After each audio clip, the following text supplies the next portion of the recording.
I saw this story. Normally we focus on winners, but then I was reading the New York Times and I saw the article on Lawson Craddock, the American cyclist. He finished last in the Tour de France, but that's really, and I've said this before, this is where the story begins because he continued to ride. So first day, I don't know if you're 100 miles in, and then all of a sudden he has this horrific crash. And Lawson Craddock joins us now. Where are you right now, Lawson?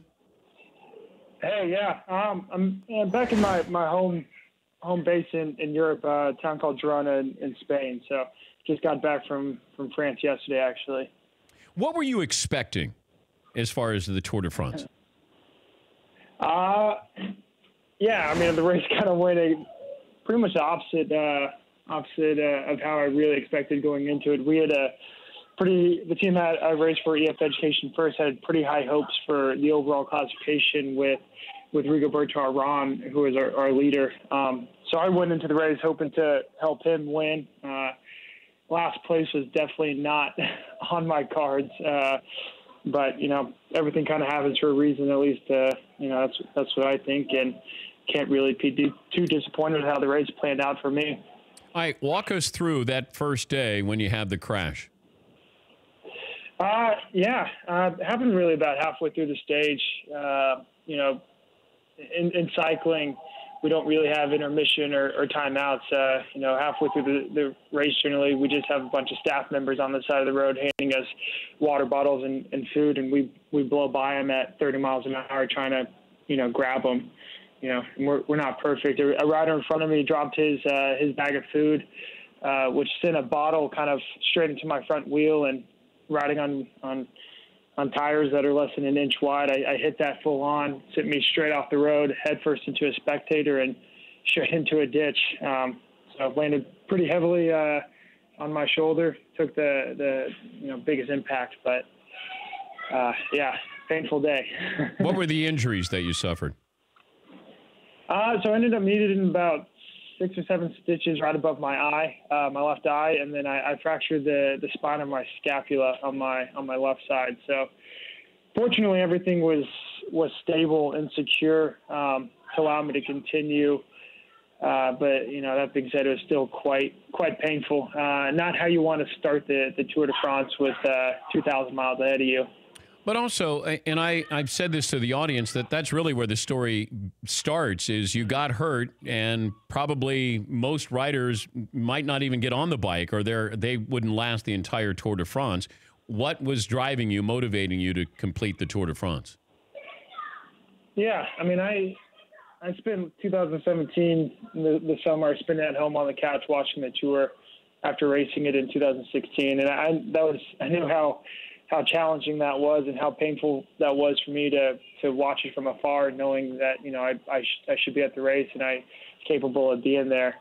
And so for me, the thought of doing that was far more painful than riding along with a broken bone. At least that's what I thought at first. So. But you were raising money too with each stage, weren't you, with the Tour de France? Yeah, and that's really where the motivation kicked in after the first stage. I got my start into cycling in Houston, Texas at the Alkek Velodrome when I was 10 years old. Did my first bike race out there. And, as I've kind of gone through the ranks of cycling, all the way to the Tour de France, I've always held the velodrome there close to my heart. They suffered dearly from Hurricane Harvey last year, and I've kind of been racking my brain as much as I could just to find ways to help them out, repair the damage, and also just get more kids on bikes in Houston.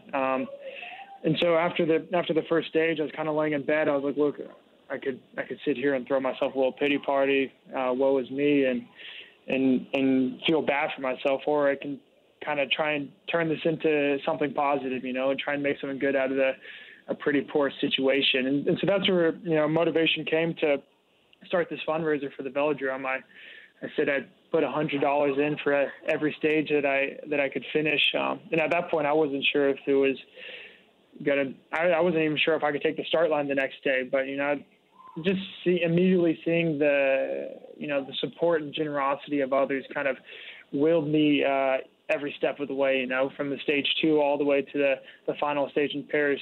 Just to see the contributions that everyone was making was absolutely incredible. It blew my mind every day, and it was by far my biggest motivator to continue in the race. And Lawson is being humble. He helped raise $244,000 throughout the tour. What was it like, that final stage, when you're going down the Champs-Élysées in Paris?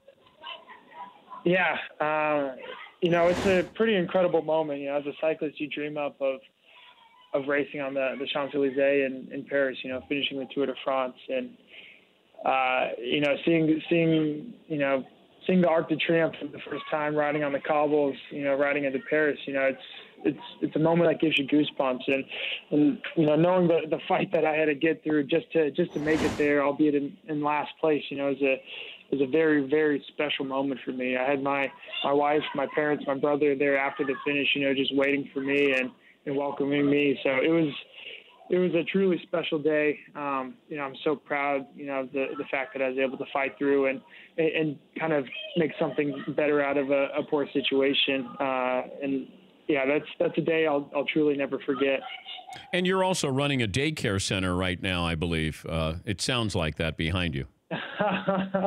Sorry about that. No, it's it's a hot day in Spain, so we got kids jumping into the pool outside. So, where is the bike that you crashed?